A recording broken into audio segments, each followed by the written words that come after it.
Вековната македонска борба, актуелната владеачка гарнитура во Македонија ја урна и тоа за само една година, во 2017 и 2018.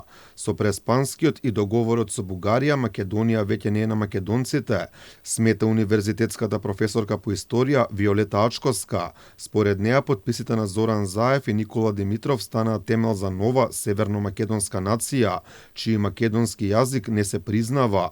Ваквите политики на нашите власти, според многумина, двата штетни договори за македонскиот идентитет дојдоа на нешто помалку од еден век од печатењето на абецедарот на македонскиот јазик, и тоа во Атина во 1925 година. Значи, тоа е една долга борба која трае век и половина, а сега заврши конечно со преспанскиот договор во кој Македонија повеќе не е на македонците.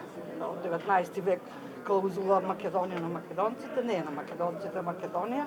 Се создава нов идентитет со новото име на државата, северомакедонски, а тоа е почеток на умирањето на македонците како посебен народ. Тоа е политика од Берлинскиот конгрес, која е многу долгорочна и сега дефинитивно се реализира со преспанскиот договор и со барањето на Бугарија со сите уцени кои се случуваат, не ви признаваат јазик, не ви признаваат етничка посебност. Токму за абецедарот во Ману беше одржана свечена манифестација по повод 98 години од неговото печатење. Универзитетската професорка по македонски јазик Нада Јурукова вели дека абецедарот бил доказ дека македонскиот јазик бил различен од сите други, што денес на темел на договорот за добрососедство не го признава Бугарија, која вели дека бил дијалект на бугарскиот јазик. Тоа е резултат на Севрскиот договор од 10. август 1920 година, каде што децидно се зборува дека во член 7 од абецедарот се вика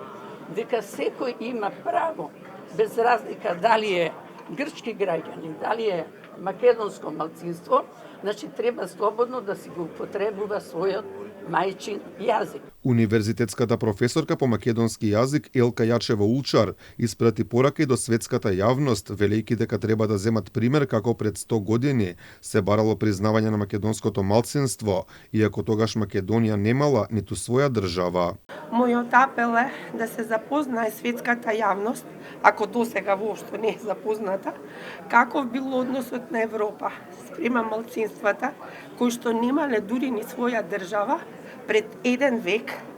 Ги имам предвид, значи, Друштвото на народите, кое по Втората светска војна е унапредено во Организација на Обединетите нации, нивното инсистирање за признавање на македонското малцинство и македонскиот јазик. Целта на издавањето на абецедарот била развитокот на македонскиот јазик, култура и образование на македонците во егејскиот дел, со самиот факт што тој дел на Македонија потпаднал под грчка контрола на македонското население, му била укината можноста да се образува на својот мајчин јазик. Со издавањето на ова вредно дело се направил голем чекор кон исполнување на таа цел, но за многу кратко време, имено после неговото печатење, бил запленет и уништен од страна на грчката влада.